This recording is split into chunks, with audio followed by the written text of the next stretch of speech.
बिस्मिल्लाहिर्रहमानिर्रहीम। शुरू अल्लाह के नाम से जो बड़ा मेहरबान निहायत रहम वाला है। मैं तेरे नाम से आगाज किया करता हूँ, तू मेरे हर काम को आसान बना देता है। शुक्र गुजार हूँ उस पाक जात का जिसने जीने के लिए एक और दिन, खाने के लिए बेशुमार नेमतें और आप तक ये वीडियो पहुंचाने के लिए आवाज से नवाजा। ईमान के इस नगर में आपको खुश आमदीद कहते हैं। कहानी है एक लड़के की जो कनाडा में रिहाइश पजीर था। उसकी शादी उसके माँ बाप की मर्जी से हुई। हमारा बचपन एक साथ गुजरा था, इसलिए हम एक दूसरे को अच्छी तरह जानते थे। उसके पास एक बेटा और 2 बेटियां थीं। मुझे उसकी शादी के बारे में बिल्कुल इल्म न था और न ही मैं उसकी बीवी बच्चों को जानता था। तकरीबन 15 बरस के बाद वो अचानक मेरे घर आया। दरवाजे को जोर से दस्तक देने लगा। सिक्योरिटी से मिलने के बाद कहने लगा कि वो मुझसे मिलना चाहता है। रात के 11 बज रहे थे। वो मुझे देखते ही पहचान गया, लेकिन मैं उसको पहचान ना पाया। खैर, जब उसने बातें याद दिलाई तो मैं उसको पहचान गया। फुरकान साहिब, आज आप अचानक? वो बिल्कुल बदल चुका था। उसके बाल झड़ चुके थे, गंजापन आ चुका था। मुझे देखकर बोला, साहिब आप तो बिल्कुल नहीं बदले, जैसे आज से 15 साल पहले थे वही ही हो। मैं मुस्कुराया, नहीं जनाब, ऐसी बात नहीं, सिर्फ जाहिरी शक्ल नहीं बदली, बाकी तो दिल, एहसास, सोच, ख्यालात सब कुछ बदल चुका है। खैर, चाय पानी मंगवाया। उसका लहजा कुछ धीमा होने लगा। मेरी आंखों में देखकर बोला, मुझे गुनाह की माफी मांगनी है। मैं मुस्कुराया, फुरकान साहिब कैसा गुनाह, आप ये क्या कह रहे हैं? फुरकान अच्छा भला जमा मर्द था। चाय का कप एक साइड पर रखकर बोला, मेरे दोस्त, मेरी शादी एक बहुत प्यारी और पाक दामन लड़की से हुई। रिश्ता मेरे माँ बाप ने किया था, मैं इनकार न कर सकता था। मेरी शादी हो गई। वो बहुत अच्छी थी, लेकिन हमारी सोच बहुत मुख्तलिफ थी। मैं कनाडा में रहता था, इसलिए शराब पीना मेरे लिए आम सी बात थी। उसे सिगरेट और शराब से सख्त नफरत थी। 1 साल के बाद हम दोनों में झगड़े हो गए। वक्त गुजरता गया। अल्लाह ताला ने मुझे 2 बेटियां दी। वो हामला थी कि हम में किसी बात पर झगड़ा हुआ। आज 10 साल हो चुके हैं जबकि मैंने उसको छोड़ रखा है। मेरे पास करोड़ों रुपए हैं, जायदाद है, लेकिन मेरा 2 बार बाईपास हो चुका है। शायद अब मेरे पास ज्यादा वक्त नहीं है, ना जाने कब जिंदगी दगा दे जाए। वो रो रहा था, मेरा हाथ पकड़ लिया। कहने लगा, मैं अपने बच्चों को अपनाना चाहता हूं।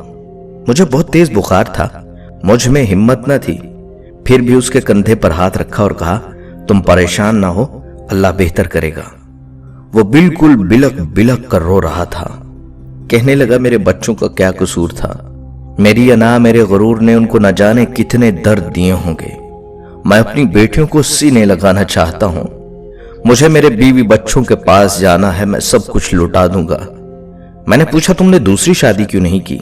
कहने लगा, मुझे इस रिश्ते से नफरत सी हो गई थी। मुझे किसी औरत का यूं साथ अच्छा न लगता था, लेकिन जब से मैं बीमार हुआ हूं मुझे एहसास होने लगा है, हम सफर के बिना जिंदगी कुछ भी नहीं है। मैंने उसको तसल्ली दी। चूंकि मैं खुद बीमार था, उसे घर जाने का बोल दिया और उसे यकीन दिलाया कि कल उसकी बीवी के पास जरूर जाएंगे। फजर की नमाज अदा करके मैं फारिग हुआ। बारिश हो रही थी। वो भीगा हुआ मेरे दरवाजे पर आन खड़ा हुआ। उसकी आंखें सुर्ख थीं, सूज चुकी थीं। यूं लग रहा था कि जैसे वो रात भर सो ना पाया हो। मुस्कुराते हुए आया और कहा, अब चलें? मैंने मुस्कुराते हुए उसको बैठ जाने का कहा। नाश्ता मंगवाया। दोनों ने नाश्ता किया। मुझे कुछ काम था अपने एनजीओ का। 9 बज रहे थे। वो मेरी तरफ देख रहा था, कभी मोबाइल को देखता, कभी घड़ी की जानिब। मैं उसकी बेचैनी समझ रहा था। वो अपनी कार लेकर आया था, मैं उसके साथ ही चल दिया। वो बताने लगा, मेरी बड़ी बेटी का नाम शानजे है। मुझे याद है उसकी प्यारी सी आंखें। उसे मैंने गोद में उठाया था। मेरी छोटी बेटी आरजू, नन्ही सी कली सी, उसका रोना मेरे कानों में है। उसकी आवाज कांप रही थी, आंसू बह रहे थे। मेरे सामने बार बार हाथ जोड़ रहा था, मुझे मेरे बच्चों से मिलवा देना, मैं अपनी बीवी को मना लूंगा। मैं सोच में गुम था। हाय, गुस्से में किए फैसले जुदा तो कर देते हैं, लेकिन वक्त के साथ पछतावा भी जरूर रहता है। दिल में एक ठेस जरूर उठती है, काश जुदा ना होते। थोड़ा सा झुक जाना क्या ही खूबसूरत अमल है।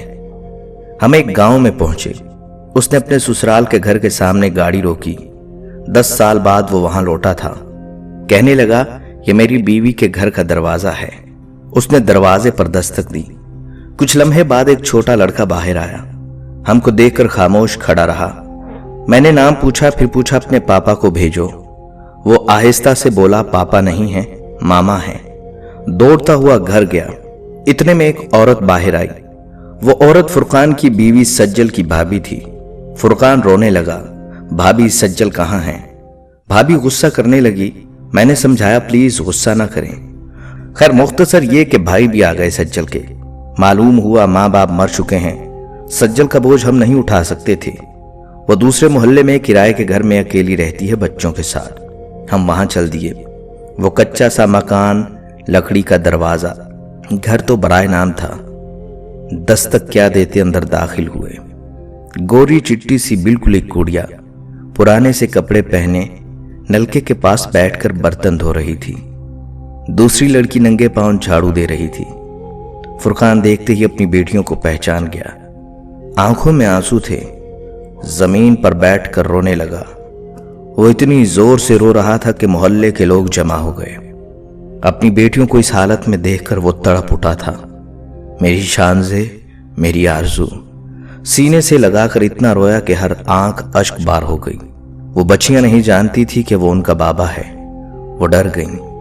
प्यार से पूछा, मामा कहाँ हैं? शानज़े आहिस्ता से बोली, मामा स्कूल गई हैं समोसे बेचने। इतने में सज्जल हाथ में कुछ बर्तन पकड़े आई। पुराने से कपड़े, बुरी हालत, साथ छोटा बेटा था। उसने जैसे ही फुरकान को देखा वो गुस्से में चिल्लाने लगी, क्या करने आए हो यहां? चले जाओ। उसकी आवाज कांप रही थी। वो अपनी बेटियों को पकड़कर कहने लगी, मेरे घर से निकल जाओ, मर गए हो तुम मेरे लिए। उसकी आंखें भीग गई थीं। फुरकान सज्जल के कदमों में बैठ गया, पांव पकड़ लिए। सज्जल माफ कर दो मुझे, चल मेरे साथ अपने घर। सज्जल ने इनकार कर दिया। वो किसी सूरत भी वापस नहीं जाना चाहती थी। फुरकान रो रहा था, सब लोग देख रहे थे। मैं आगे बढ़ा, सज्जल के सामने हाथ जोड़े साइड पर ले गया। सज्जल को समझाने के लिए उसे बताया, फुरकान बीमार है, वो मौत से लड़ रहा है, वो जिंदगी की बाजी हार रहा है। माना उससे गलती हुई है, माना उसने जुल्म किया आप पर। उसके चेहरे की जानिब देखा, जरा देखो वो कितना थक चुका है, वो कितना हार चुका है। जानती हो सज्जल, वो सारी रात ना सोया था। वो सारी रात मेरे घर के बाहर खड़ा रहा कि कल तुमसे मिलने, बच्चों से मिलने जाएगा। देखो वो कितना बेबस है आज। 10 साल पहले उसकी अना ने बेटियों की खुशियां छीनी, अब तुम्हारी अना बर्बाद कर देगी। तुम दोनों अपनी जिद में अपने बच्चों को क्यों मौत मार रहे हो? शायद सज्जल को एहसास हो गया था। वो तो जैसे न जाने कब से मुंतजिर थी फुरकान के आने की। वो फुरकान के सीने लग गई। वो अपनी बेटियों को चूमने लगा, कभी उनके हाथ चूमता, कभी चेहरा। तीनों बच्चों को सीने से लगाया। सज्जल का हाथ पकड़ा, कार में बिठाया, जाने लगा। वो अपनी खुशी में भूल गया था कि मैं भी उसके साथ आया था। मैं मुस्कुरा रहा था, या अल्लाह तेरा शुक्र है, तुमने इनको समझ अदा की और एक कर दिया। कार थोड़ी दूर गई, फिर रुकी, वापिस आए। फुरकान जल्दी से उतर कर आया। कहने लगा, भाई मैं आपको भूल गया था। मैंने फुरकान के कंधे पर हाथ रखा। फुरकान जाओ, अपनी बीवी बच्चों के साथ जिंदगी गुजारो, खुश रहो। वो लाखों दुआएं दे रहा था। सब बहुत खुश थे। बच्चे बार बार कार को देख रहे थे, कभी पापा की तरफ देखते,